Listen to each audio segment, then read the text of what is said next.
Hi everybody, I'm going to walk you through the history of one of my all-time favorite bands, Rush. Unfortunately, we lost drummer Neil Peart in January of this year to brain cancer, and he will be sorely missed in the music community. Within the classic progressive rock bands, Yes, Emerson, Lake and Palmer, Genesis, King Crimson, and of course Rush, I would say the majority of hard rock, heavy metal, and progressive rock bands today took their influence. And so I'm going to run through Rush's catalog, which is just immense. For a band who began in junior high school or high school in the late 1960s, in 1968 in Toronto, Ontario, playing church basements, school dances, and backyard parties, Rush really was a tightly knit unit. Geddy Lee sang, he played bass, later on he played keyboards. Alex Lifeson was the sole guitarist for the band, and John Rutsey was their original drummer. The band gigged solid for 5 or 6 years before scoring a record deal in late 1973 and early 1974, having their hit song Working Man played on the radio in Cleveland, Ohio, and then becoming a sensation around the Great Lakes in putting out their self-titled debut album in 1974. When the band went to go on tour, John Rutsey, the drummer at the time who had diabetes, was unable to join, and so he reluctantly stepped out of the band and was replaced by Neil Peart.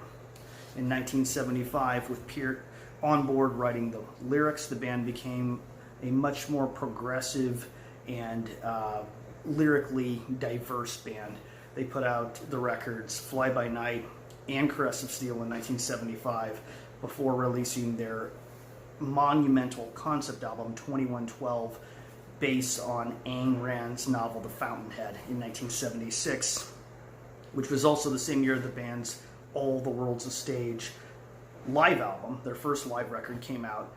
The band put out A Farewell to Kings in 1977, which featured the classic rock ballad Closer to the Heart. The band released the concept album Hemispheres in 1978 with The Trees, which was the height of their technical prowess, and then decided to go for a more rock progressive but mainstream sound in the 1980s. They recorded in 1979 the Permanent Waves album, which was released in 1980, and then followed that up with the classic Moving Pictures record in 1981. It was the second live album from the band, which was titled Exit Stage Left, that was also released following Moving Pictures in 1981. And then the Signals record, which came out in 1982, and is probably one of my all-time favorites. That or 1984's Grace Under Pressure, their 10th album. The band carried on with an 11th album, Power Windows, in 1985, which was released in the fall of that year, and Lars Ulrich of Metallica was actually asking Geddy Lee if he would be interested in producing what would become Metallica's Master of Puppets, which was in recording in the fall of 1985, and it ended up being produced by Flemming Rasmussen, who had done several other Metallica albums. In 1987, Rush did Hold Your Fire, featuring Amy Mann from Till Tuesday on vocals, with the song Time Stands Still, which was a single, and the live album A Show of Hands, which showcased a lot of Rush's 80s era material, came out in 1988 following the release of Hold Your Fire. In 1989, the band did their Acro 13th album Presto and a double record of hits called Chronicles, which followed that in 1990. In 1991, the band came out with Roll the Bones and started an era of music that Geddy Lee was quoted as later saying was probably his least favorite in Rush's sound, because it was kind of a mix of different genres and it wasn't really dialed into the tried and true old school Rush or the more aggressive, bold sounding Rush that came in later years. I like the album regardless. They put out a follow-up in 1993 called Counterparts, which was a much heavier sounding record and a return to form for the band. That was followed by a nomination and a win from the Canadian Juno Awards in 1994, And then in 1996, the band did Test for Echo, which was a heavier, more aggressive sounding, progressive album. And it also showcased Neil Peart's drumming prowess, having gone and taken lessons with drum jazz extraordinaire Freddie Gruber. He was really showing different time signatures, more enhanced fills, and things that were even more technically challenging for Neil than he had done in previous records. And only the trained ear would pick that up.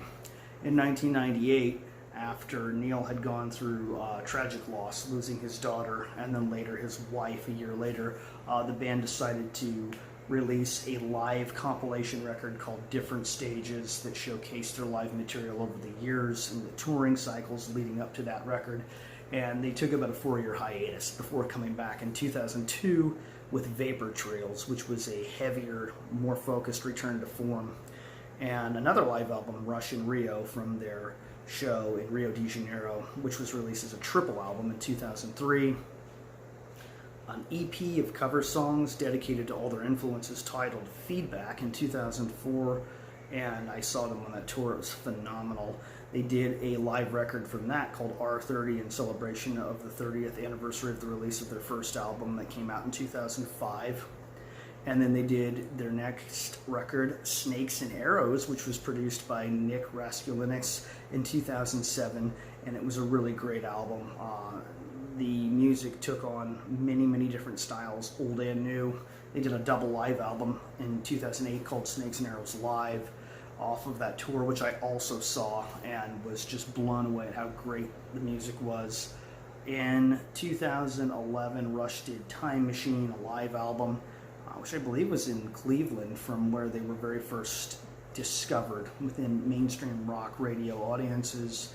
And then that was followed by the infamous Clockwork Angels record in 2012, which was Rush's final studio album. They did a symphonic collaboration with the symphony in, I think, 2015. The Clockwork Angels Live was the final release from Rush, and it really showcased how great they were before the band announced that they were officially going into retirement. And unfortunately, in January of 2020, Neil Peart lost his battle with cancer and is no longer with us, but the music will live on forever. If you like Rush, or if you like progressive rock, like some of the bands I mentioned at the top of this video, check out all of their albums. There isn't a bad one amongst them. Everything's different, everything's unique. Trust me, this is what real rock music is meant to be.